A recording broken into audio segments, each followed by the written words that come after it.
And welcome, Gareth, to the Razor's Edge website. All right. So yeah, thanks for agreeing to have a chat with me about the book, but also about a little bit more about you, if that's all right. Yeah, that's fine. Happy to pry and be told to shut up, but let's see how we get on. So, if I read rightly, you're a native of the fair town of Croydon. Is that right? Yes. Although I've recently moved away from Croydon now, but yes, Croydon. Right, sure. And apart from being obviously a massive metalhead, you're also a writer and author, a radio presenter, and also quite a fan of cricket. Have I missed any obsession there? I think that's the main ones covered, I would say. I tend to get a new obsession every sort of few months, and go crazy on that, and then it peters out, and I go back to the metal and the cricket. Yeah, sure. You haven't learned to play a musical instrument during lockdown or anything like that? No, I did think about it, but my problem is I've always wanted to play a musical instrument, and I've picked up a million different things to try and learn to play them, but because I'm not instantly brilliant at it, I'm like, well, this is rubbish. I can't do this at all. I don't think I've got the patience to sit there. Is it? They say you have to do 10,000 hours of something to get good at it, and I'm not sure I've got even in lockdown. I'm not sure I had 10,000 hours to spare. Sure. So before we get on to the Half a Ton of Heavy Metal book, you had your first novel, The Terrible Lie, published a couple of years ago, about 4 years ago, I think. Yeah. Yeah. So right. So how did that come about? What was the background? Have you always been interested in writing? Have you always written?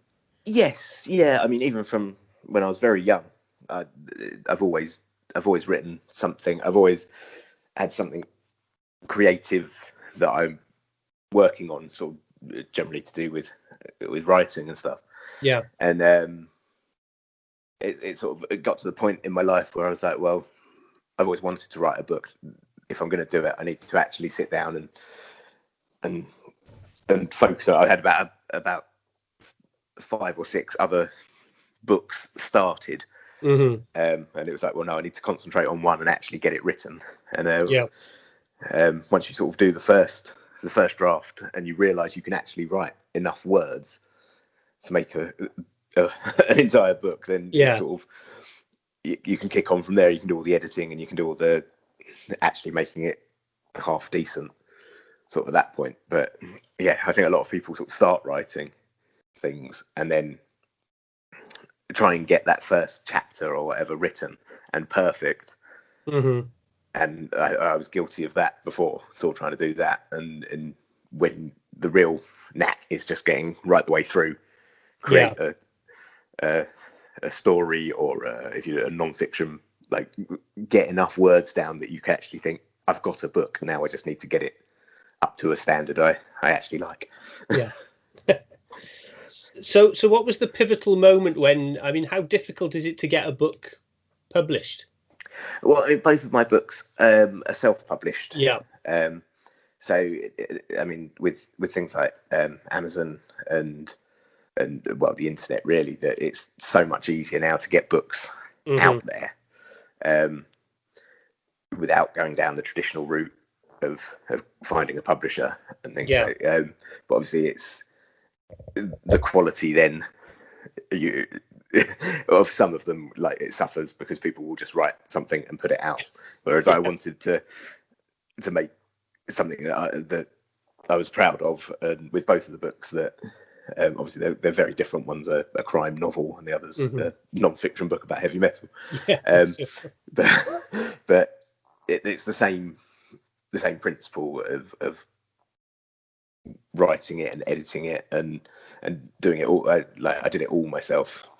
And stuff. But I hopefully they're good enough quality. Well, certainly the Half a Ton of Heavy Metal, I've I raced through it and I really enjoyed it. And I've got Terrible Lie on order from Amazon, so hopefully it'll arrive in the next few days, so I can start reading that as well.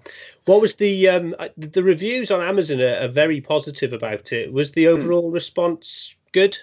Yes, yeah. I mean, when you do this sort of thing, especially the self-publishing route, you never know if anyone's going to read it beyond your sort of friends and family. And with Terrible Lie, I just released it straight to Amazon, whereas with Half a Ton of Heavy Metal, I did a Kickstarter project. Yeah. To sort of raise some funds for it and stuff. And yeah, you don't know if anyone's going to read it at all. So when you get the reviews back from people that you don't know, and that reaction, and I was getting quite a lot of positive reaction from complete strangers and people recommending my book to other people, the sort of word of mouth thing. And it's quite a strange experience, really, because it's something you sort of think about, but when it actually happens, it's very it's quite humbling in a way that you sort of feel like, wow, it's amazing that anyone is paying any attention to anything I do, really. But yeah, so it's a really good, and with both books I've had a really good response to them, so it makes it all worthwhile. Yeah, sure. I was reading some of the reviews. I think my favourite one was "Arrived promptly, interesting for Croydon residents," which I thought was a fabulous review. Yeah, succinct at least. I mean, if that doesn't hook you to buy it, I don't know what would. Yeah, it's a bit disappointing that I have nothing to do with sending the books out. That's all done by Amazon. That it arrived promptly was his main thing that he took home from the book. Yeah, I mean, I think that's the thing with Amazon, isn't it? You've got to really work through to find what the reviews are actually the stuff that you want. Yeah, sure. Okay, so favorite authors, the standard questions. Who are the people that have made a mark on you? In terms of fiction books, I think probably Nick Hornby was the first author I read who. I always wanted to write before that, but when I sort of read his books, it really made me think, he's speaking in a voice that I understand. If you see what I mean. It's like that's how I want my writing to come across. And then the Terrible Lie is a crime novel, so I've read huge amounts of crime novels, and Christopher Brookmyre is probably my main influence there. Again, it was someone who, because I've always liked crime novels and people like Ian Rankin, Val McDermid, and things like that. But Christopher Brookmyre again had just this unique voice that he blend the barriers between satire and a sort of traditional crime plot. Sure. And yeah, again, it just leapt out from the page, and that was what inspired me to write my own crime novel, I think. Sure. Great. Okay, well, let's talk a little bit about music now, because obviously that's how I got in touch with you with the book that was actually recommended on a podcast that I listened to from a thrash metal club, and one of the one of the guys that commented on your on your page, Darren Robb, had recommended it because every week the podcast, a couple of hours before they do it, they ask people to give a list of what they've been listening to, watching, and reading. And Darren had put in about your novel, your book. So that's how I got in touch with Darren, and then got in touch with you. So that was brilliant. I have to thank him. Yeah, sure. So obviously you're a huge metal fan. You have to be to write that kind of book. So where did it all start for you in terms of music and heavy metal? What was the early influences and how you got into it? I mean, it's quite a strange one. I've got an older brother who's a few years older than me, and we shared a room growing up. And in German one day, in his German class, he had to say what music he listened to. I think it's Ich höre gern. And he said heavy metal. And he didn't at the time listen to heavy metal at all, but I think he was doing it just as a sort of to try and make people in the class laugh and stuff. And everyone went, "No, you don't." So he went out that afternoon to prove that he did listen to heavy metal and bought Def Leppard album. Okay. And really enjoyed it. And because we shared a room, the music he played was the music I listened to. And I really enjoyed it as well. And it sort of it went on from there. And sort of Kerrang at the time was the main source of finding bands and things. And so I subscribed to Kerrang very quickly, and it became my Bible. That I'd read it back to front and stuff, and just checking out bands in a way that one of the things I really miss now is that there was in Croydon amazing second-hand record shop called Beano's, and it was huge. It was over like 3 floors.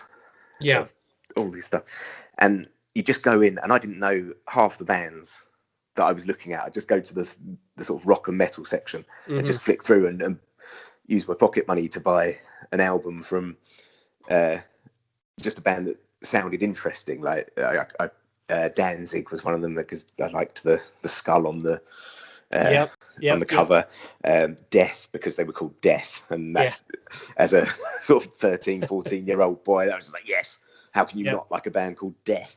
And I think one of my friends who was doing the same thing as me picked up the Deicide album. I can't remember what album it was called, but it had the quite controversial picture of the Jesus autopsy thing, and again picked it up, I think mainly just to annoy his religious parents. That'd do it, wouldn't it? Yeah, go the whole hog. But yeah, and it was that sort of thing, just discovering bands that you can look up bands on the internet and hear a band well. And I mean, it's great that sort of you can discover bands from all over the world that before they've even really got much of a following at all or anything, if you're trying hard enough. If you're slogging through huge amounts of websites like I do, but it doesn't have the same feel as just browsing and just discovering a band. And sometimes they'd be a band like you didn't really enjoy, but because you'd spent you spent your pocket money on it, you felt like, well, I have to give this another listen, and I have to try and find out why this might be good. And you wouldn't necessarily know what genre it was. So one day you'd go in, you'd buy something, and it would be sort of fairly light rock stuff, and then the next week you go in and, like I say, I bought the Death album, and at that time I think probably the heaviest stuff I'd heard was Sepultura. And Death's like another step on from that. Absolutely, And I think at first it was Individual Thought Patterns, the album. Right, okay. And I think at first I was like, what? This is a bit much. But it was on cassette, and I stuck it in my Walkman and listened to it every day on the way to school and on the way back. And by the end it was like, oh no, this is fine. I like this now.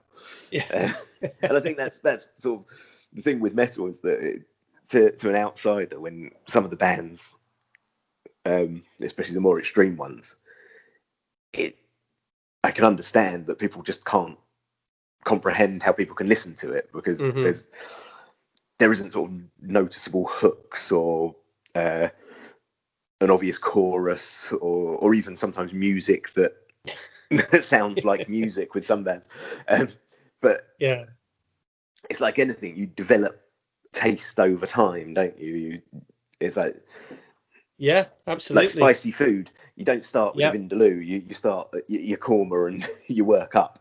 And the same with metal. I think you sort of everyone has a sort of introductory band to metal that isn't very metal. I think the first album I ever bought was Meatloaf, and it's a gateway drug, isn't it? Like Absolutely, yeah. You learn to enjoy that, and then you want something a bit stronger and a bit harder, and and in the end you're listening to Raging Fuck Death or something. yeah. Absolutely. So let's talk a little bit about the book for a little minute now. Yeah. And obviously, it was published a couple of weeks ago. Let's start at the beginning. Obviously, I described it in a review that I've done recently as, I think, one of the best pub conversations you can have. Yes. Did it start in a pub, the idea, or was it? Where did it come from? No, but it is exactly that, and that was the sort of feel I wanted from it. Yeah. Like you saying that makes me very happy, because it's like that's literally I wanted it to be not a book, because you can read reference books or non-fiction books that are basically just telling you what happened, and it's just a blow by blow account. Whereas I wanted this to be something that creates debate. Yeah. I say in the book, in the sort of introduction, I think that this isn't a definitive list. It's not the 50. No such thing, yeah. No, you could, and metal's too vast and sprawling to sum it up in 50 albums. So I just wanted to sort of try and get the main arc of metal with a few sort of side tangents thrown in there, but the main sort of story told through these albums. And it goes back, actually, talking about Nick Hornby. He wrote a book called, I think, 31 Songs. Yeah. And it was basically just a couple of pages about 31 songs that he chose that meant something to him, whether they were songs he listened to when he was growing up, or songs that he had some connection to with sort of like through his films, or just various things. And I can remember reading that and always thinking I'd like to write something along those lines, but for metal. And that was sort of, that was years and years ago, but it was always sort of floating around in my head that I'd like to write this metal book, but never had a proper hook to hang it on, if you see what I mean. That I couldn't work out what it was. And I think it was possibly on the commute to work one day.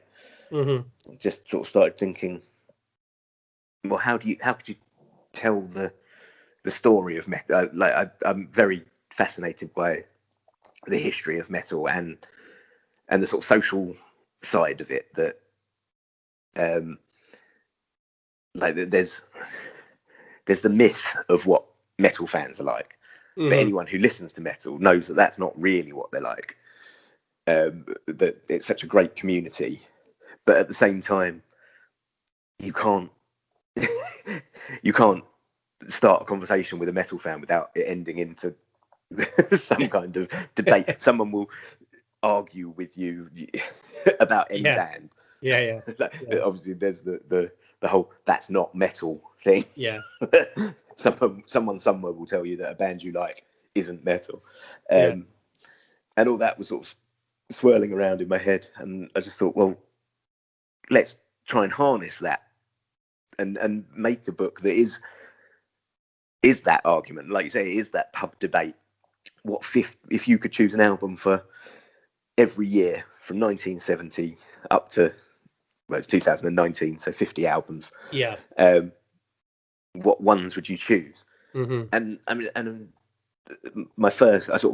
the starting point was to make a list of albums, and the first list I did got redone so many times, because I set myself the kind of arbitrary thing that it would only be one album per band. As well, because you could just fill half of the 70s with Sabbath otherwise. But then that obviously created its own issues. That which Metallica album do you pick? Because obviously there has to be a Metallica album in there. But do you go with the debut where it all started? Do you have Master of Puppets, which is obviously considered their masterpiece? But then Master of Puppets was released in the same year as Rain in Blood. Where do you go there? And things like that. And yeah, the list got revised and refreshed. And I mean, at the time, I'd sort of was just sort of getting back into metal. Yeah. That I'd always still liked all the bands that I'd grown up listening to, but sort of somewhere in the 2000s, I'd drifted off and discovered a few other sort of styles of music, and were exploring sort of Americana and country and various things, and so sort of lost touch in terms of what the metal scene was doing at that period. So going back and sort of working through that period myself and relearning a load of things about metal, and it really sort of helped open my eyes to it. And I was like, well, this is great, because there's a lot of people who will have their era and listen to stuff from their era, and I didn't want the book to just be about the past. I wanted it to be about how metal is a sort of flowing, ever-changing, living genre, if you know what I mean. That it's that if you played the last album in the book is Blood Incantation. It's Blood Incantation, isn't it? Yeah. And if you played that, and then you played Black Sabbath, the debut album, which is the start point of the book, they're nothing alike at all. But plotting that journey between them, and then sort of looking on beyond that and saying, well, I wonder what's going to happen next. Just that I find that very fascinating.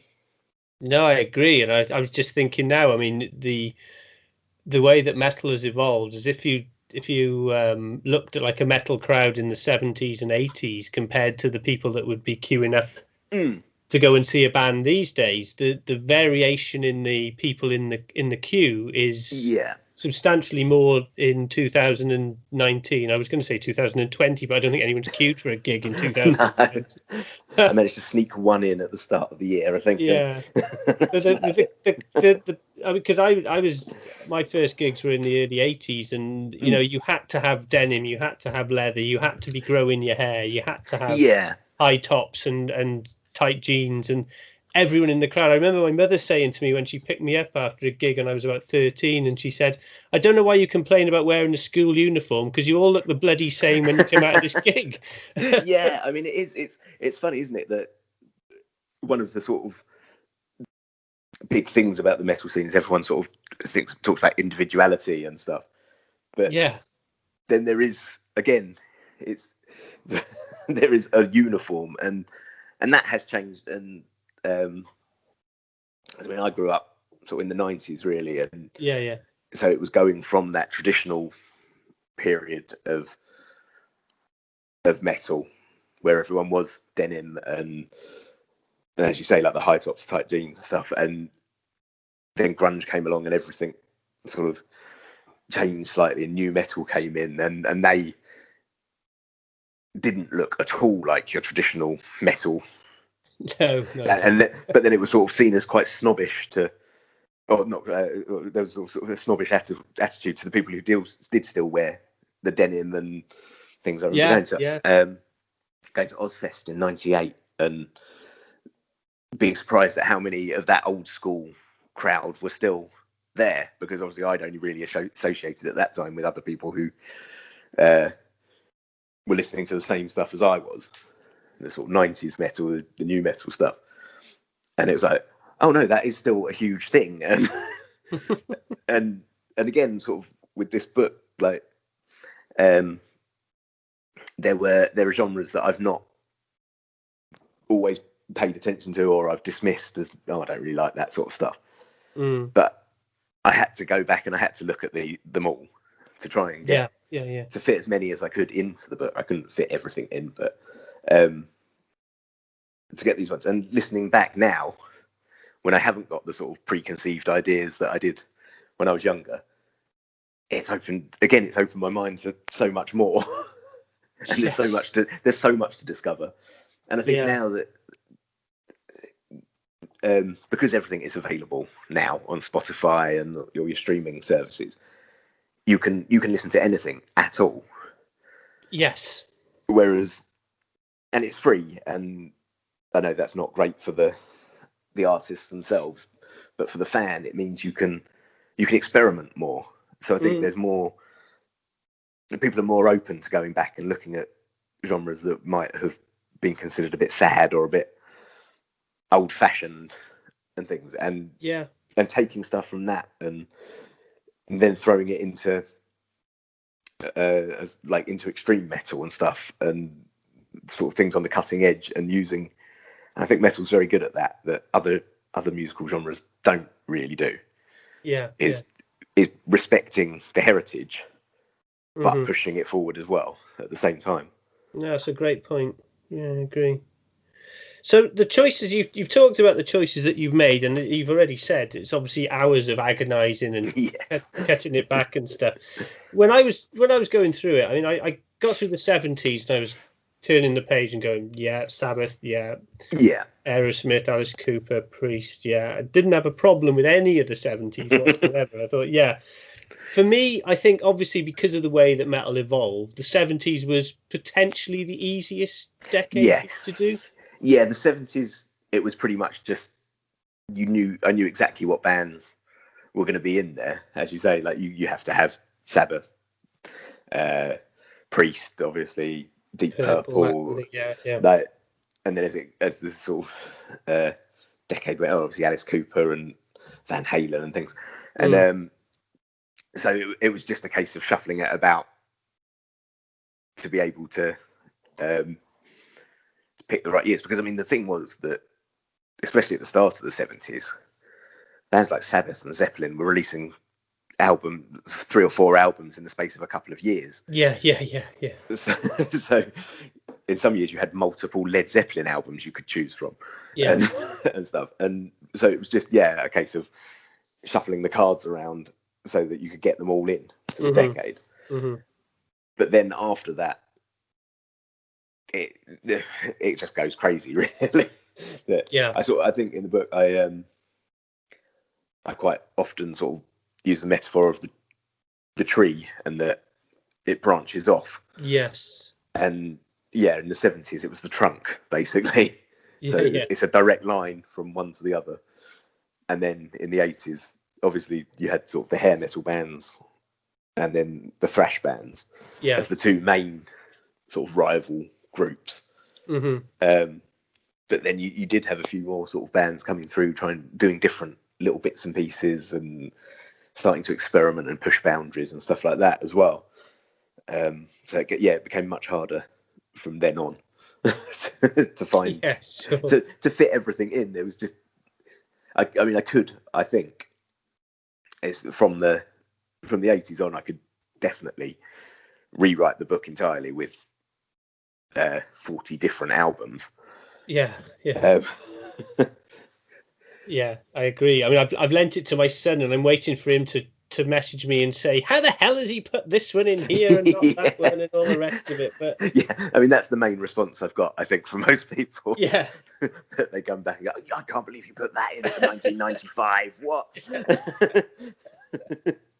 But it's also interesting as well that you're saying you've given it to your son to hear how different generations see things as well. That obviously I wasn't even born in the 70s.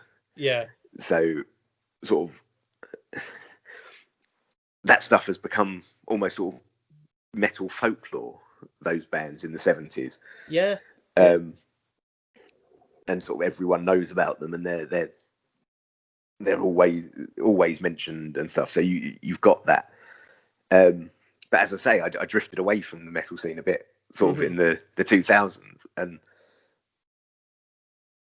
I'd love to sort of hear what people who were just getting into metal at that time, whether the choices I've made, because I mean, I think I'm happy with all the choices I've made, and there are still some quite big bands there.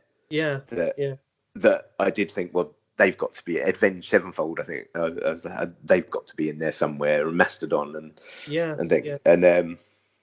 but yeah, it'd be interesting to find out what younger generations think, and especially like the last decade.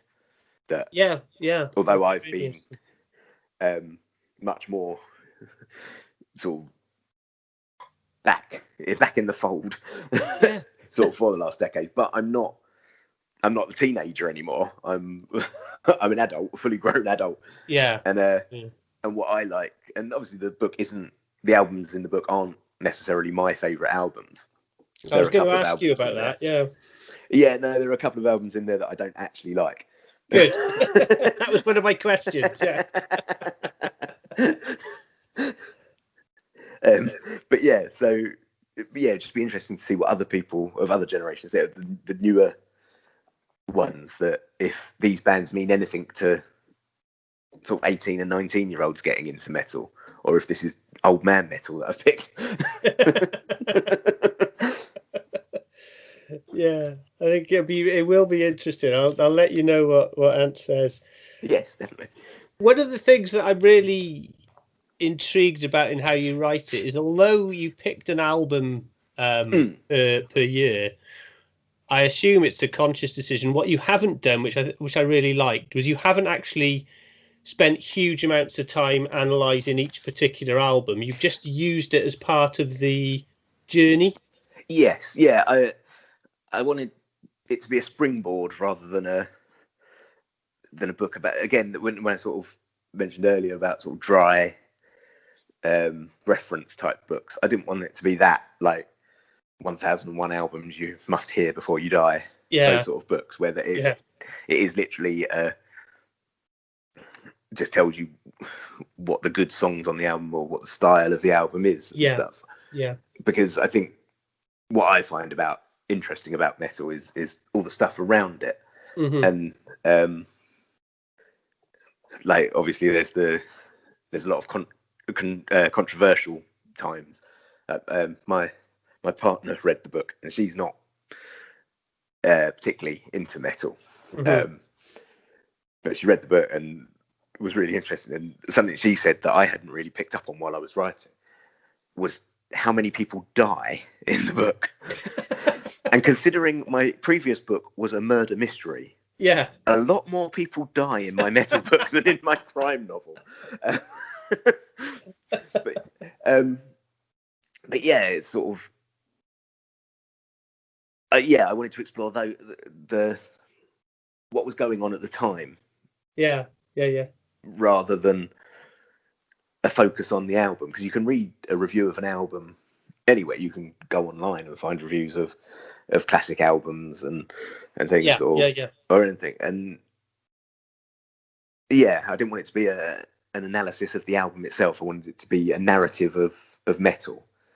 Yeah. So sort of when you get to the mid 80s and there's hair metal and thrash metal competing, I wanted that to be the story, not here's an album by Motley Crue, here's an album by Slayer, sort of thing.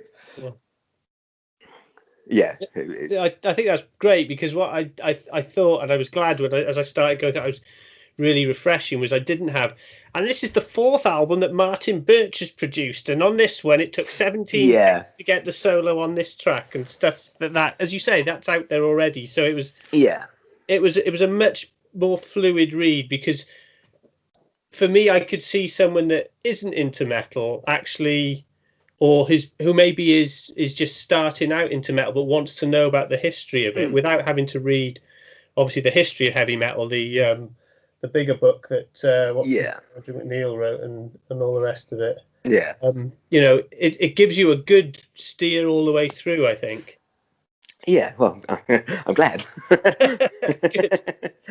It's achieved what I wanted. Good. That's exactly what I was looking for. That, like you said, you say perfectly, really, that the whole, this is the fourth album by and stuff, like the producers and things like that. That's not really what interests me. And when I was sort of, as I said, like you reading Kerrang like it was the Bible, I used to know every member of every band, whether I liked the band or not. I could tell you who their bassist was, or who played keyboards, or and the producers of various albums and things. And as I've got older, that stuff has become less important to me. Sure. But nowadays there are bands that I really, really like, and I couldn't tell you who the drummer is. But virtually any black metal band for a start. Yeah. Well, yeah. And it's so, yeah, what was important to me was the stories of it, and as I say, the sort of the myths that surround metal and stuff. I find all that very fascinating. That there's still, to this day, there's the sort of image of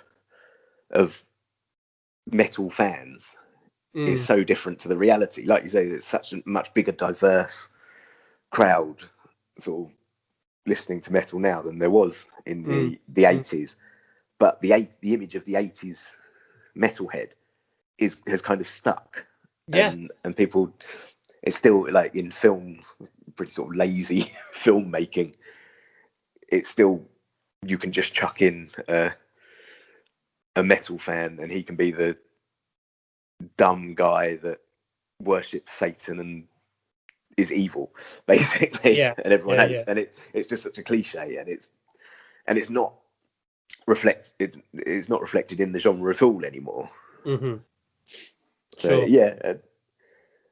okay, so tell me a little bit about the Kickstarter campaign, because obviously that was obviously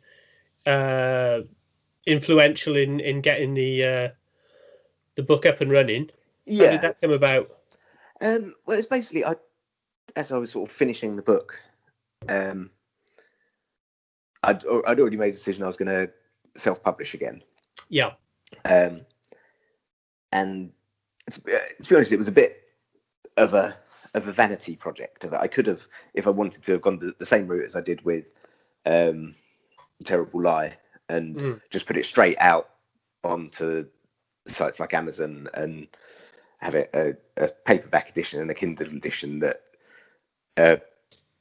sort of print on demand books, rather than getting a big load of books printed up in advance and having to try and sell them. But I didn't want. I wanted to make a hardback edition that I was really like, something that I could put on my shelf and look at and just be, I really like that, just as a as a sort of as an object, a bit like sort of like getting a really nice record. It's very different to a download or a stream when you get when you've got something physical in your hand. And absolutely. And like, I remember pouring through the liner notes in CDs and stuff, looking at all who the bands had thanked, which other bands they'd thanked, and I mean, it was all the bands on Roadrunner. All would always thank each other. So Type O Negative would thank Life of Agony, and all the, and it just seemed like, I just sort of imagined that they'd all just go into the office, into Roadrunner's offices every day and sit there and and chat and go, oh yeah, this is our sort of metal factory where we're making. I don't think it happened like that, but yeah, and just having the physical object and having something that I really, really wanted. But obviously that does cost money. So I thought, I'll do a Kickstarter campaign. If it's not successful, it's not the be all and end all. I can go down other routes and get the book out there. But to get a really good version of it that I wanted, and a limited edition version as well, that it's only available to the people who've pledged on the Kickstarter campaign. And I mean, it exceeded my wildest dreams. That I put, obviously you choose your amount that you want to make, and I hit my target in under 24 hours. Gosh, okay. In the end, I think it was about 230% that I got to. So it was a sort of massive success, and it encouraged me as well that there's obviously an audience for this. So when it came to then putting it on for Amazon and on general sale. Yeah. That it was encouraging to know that there are people out there who do want to read about this stuff. It's not just me who's interested in this sort of thing. Yeah, I mean, I think the great thing about it is, obviously it's a relatively quick read, so you can dip in and out of it, and you can reread it. It also gives you, there's a couple of albums in there that I'm not that familiar with, which are earmarked for a listen over Christmas. Yeah. You know, just hopefully they won't disappoint. Well, I know the ones I'm steering clear of, but I've listened to enough Motley Crue never to have to listen to them. Well, yeah. But also, I mean, the other thing is that although there are a lot of books out there about heavy metal, a lot of them are, as you say, there are a lot of quite dry stuff out there, and there's also a lot of very bad autobiographies, which are very hard to go into. It's nice to pick up something which is a little bit lighter, a little bit more varied, and actually a little bit more of a conversation starter, so you can share it with a friend or talk to a friend about it and have that conversation. Yeah, I think that's the thing. Like, if there's the more people who've read it, the better it is. Yeah, it makes the book, because you can talk about it. I mean, that was the thing when I was writing it, or had written it but hadn't published it. I've got a Facebook group as well, the Half Ton of Heavy Metal Facebook group, which I started sort of a year or so before the book came out, just to sort of build up a bit of interest and stuff, and sort of having conversations on there with people that, I mean, Darren Robb is one of them that I've never met, but have had sort of good chats about music, and it was really frustrating that I knew all the bands that were in the book, and didn't have anyone to discuss it with. So I could put I didn't want to put any spoilers really, so I'd put sort of vague things like, this album came out in 1994. Would it make the book? Is this your favorite album from that year, or whatever? And that would sort of go off, and people would say, "Oh no, I much preferred Burn My Eyes by Machine Head," or something like that. And you'd be like, "I don't know," and it was great to have those discussions. But all the time I was like, "But I know what's in the book." I want to be able to say, "Yeah, you're all wrong."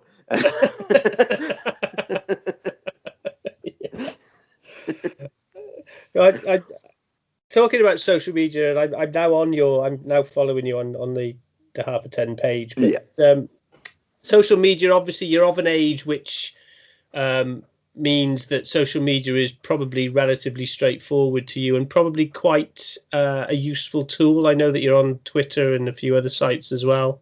I'm sort of, I've taught myself to like it.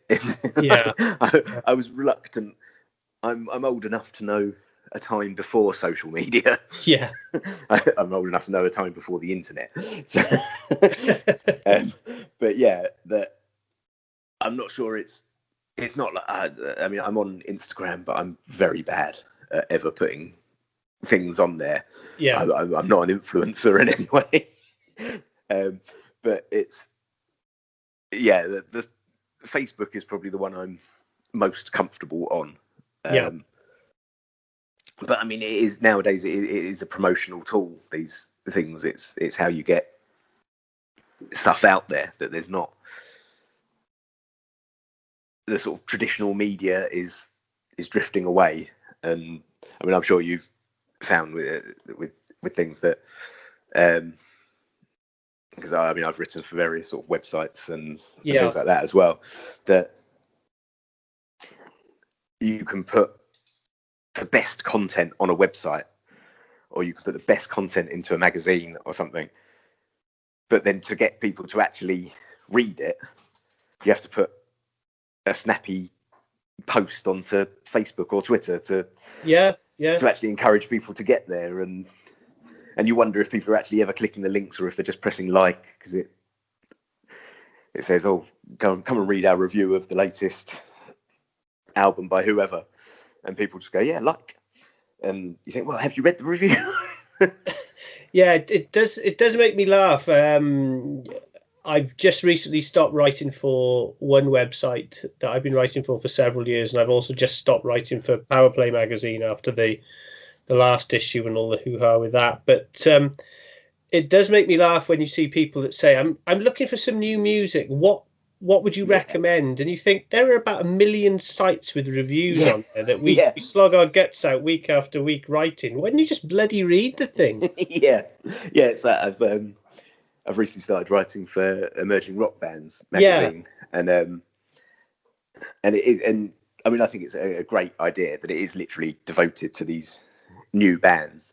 Yeah. And, I mean, it's mainly sort of rock orientated. I'm one of the few metalheads. Yeah, tell me about that, because obviously you do the metal show on the radio as well. Yes. Which is certainly not Planet Rock, should we say? No. So how did you get involved in that, and what's the background to Emerging Rock Bands? So Emerging Rock Bands, it started on social media, and sort of a little while ago that one of the people who started it, basically, I think I don't know the background of it. I'd been following the page, but I wasn't involved in it at all at the time. There was a big schism. The person who had started it shut down the Facebook page and flounced off, basically, as far as I can tell. And then a few of the other people who were involved in it revived it and said, well, let's actually make this more than just a social media thing. Let's make it a physical product, the magazine, and and then somebody else, I think, brought in the idea of, well, let's have a radio station to go with it that's promoting new music, rather than, like you say, like the Planet Rock, where they'll have one show a week with a few bands that they consider new, but anyone who's really sort of been in and around the scene has heard of years ago. Yeah, they all sound the bloody same anyway. So. Yeah, they all sound Planet Rock. Yeah. And and stuff, and so they sort of went on and created this magazine, and I knew one of the people who writes for it, and who makes the magazine. Her partner's the editor and stuff, so is heavily involved. Rather, writes for it is doing her a disservice. She's very much right at the sharp end of the whole thing.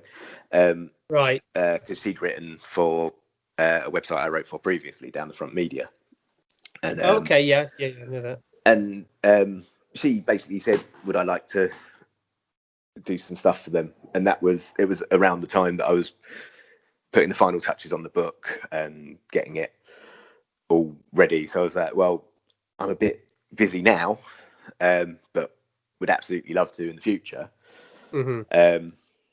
And then so when it sort of, after I'd done the Kickstarter campaign and things had settled down a bit, she got back in touch and said, when do you want to start, basically? I was like, oh, well, send me some stuff and I'll do it. And she said, we've also got the radio station. Did you want to do a metal show? Because, as I say, like, not as many people involved at the time were really into metal. And so I said yes. And I'd never done any radio stuff before. But okay, you wouldn't know that. Thank you. I would whenever I'm doing it.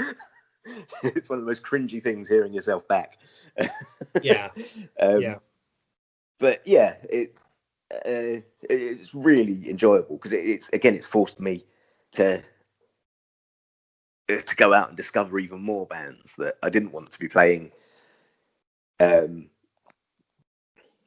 the whole point of the radio station and the magazine is to promote new music, but they said basically I had free reign to play whatever I wanted, but I didn't want to play bands you already knew. I wanted it to be a place where I can get bands that haven't had any radio play before, or not as much radio play, give them an opportunity, because there is a whole lot of great music out there that and it is at your fingertips now, as I said before. Like I've had bands on the show from Japan, from Iran, on the show that's coming up this Friday. There's going to be some Chinese post black metal, Okay, and that sort of thing. I mean, the more weird and obscure it is, the more I'm going to be excited by it. That's as I've got older, and just the more variety I've discovered, the more variety I crave. It really is like a drug, I think, for me. Yeah. It's like, okay, so you've thrown in some loot. That's fine. Now I want bagpipes and electronica at the same time. And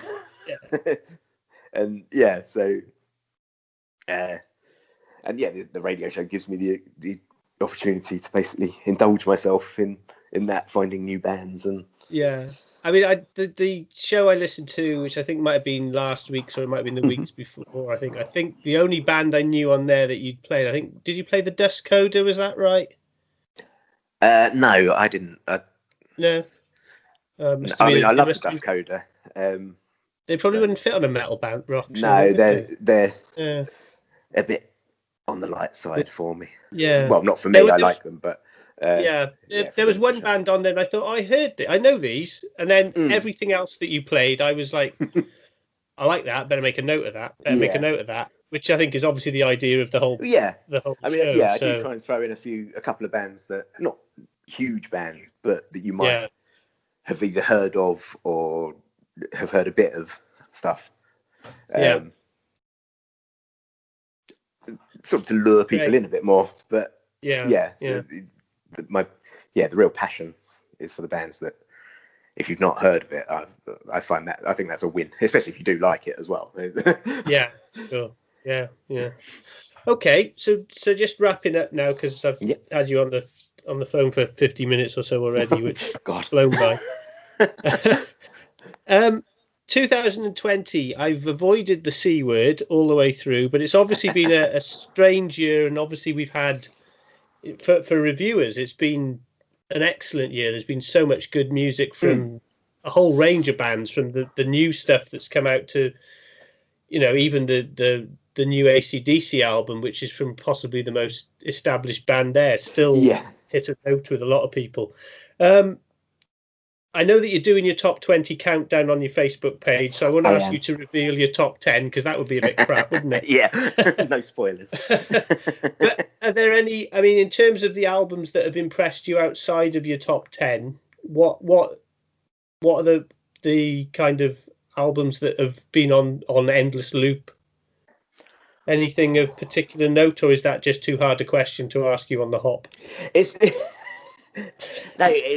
one of those ones where it's like the minute I spent most of the year, I've got this is going to maybe sound like an awful nerd, but I in January I start a spreadsheet and put every album I've listened to and every EP and stuff on there. So, and then towards the end of the year, I go through everything and work out which ones were my favourites and stuff like that. I mean, I hate to say it, but I've got one of them as well. So that makes me feel better. But mine's mainly about the albums I've reviewed rather than actually everything I've listened to. So that's the next level. So 2021 aspiration. Life goals. Winning, yeah. I've got the spreadsheet and I've got some tabs. I'm all ready. Next year it's filters, But I mean, there's been lots of bands. One of the bands I've really liked, they've not released an album, they released an EP earlier in the year called And the Sky Darkened. And Welsh Boys. Yes, indeed, yes. Yeah. Your neck of the woods. I know them. Oh, really? I absolutely love that. South Wales, so yeah. Yeah, of course. But I played them on the first show I did. At the metal show. Because they have been one of those bands that I've just had on a loop throughout the year. Yes.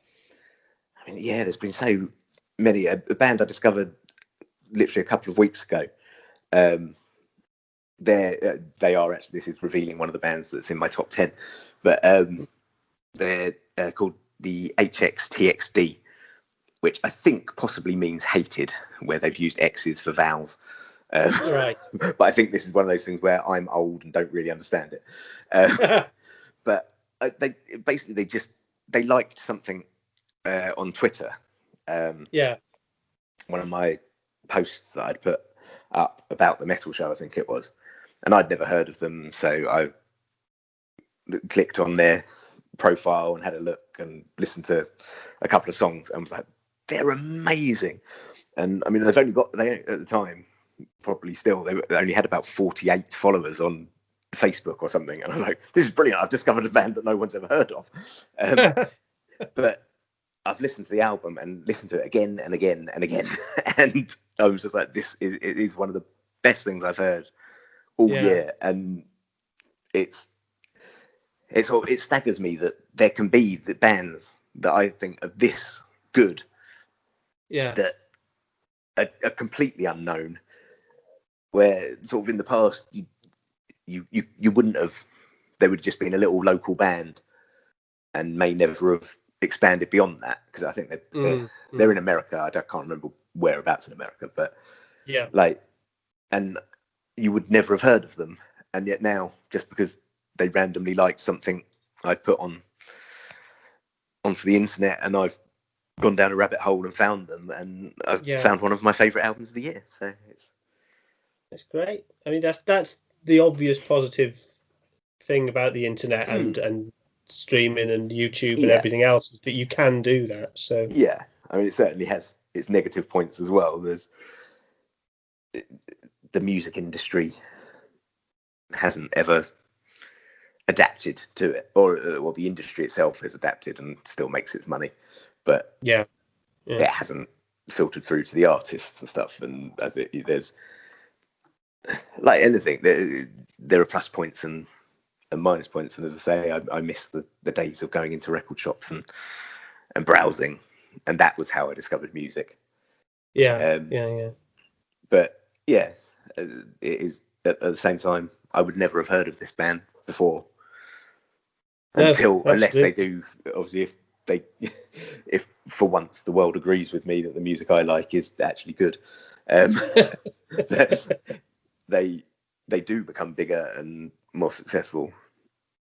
But it's nice to have found them before that's happened. So I mean, I hope they become much bigger and they do become a name that people have heard, and they eventually can come over here and play some live music. That'd be great. But, brilliant. Gareth, it's been an honour to have a chat with you. It's been really good fun, and we could talk for hours. And, if you get me started. Unfortunately, we're not in a pub with a couple of beers, which would have been even nicer. That would have made it. Let me just finish off with giving you the opportunity to do a couple of plugs for both the book, the radio show, the Facebook page. Give out any information that you want, because hopefully we'll put this out as a recording. So basically, the book is available on Amazon. Just search for Half a Ton of Heavy Metal. I don't think there's any other books called that, so it will come up.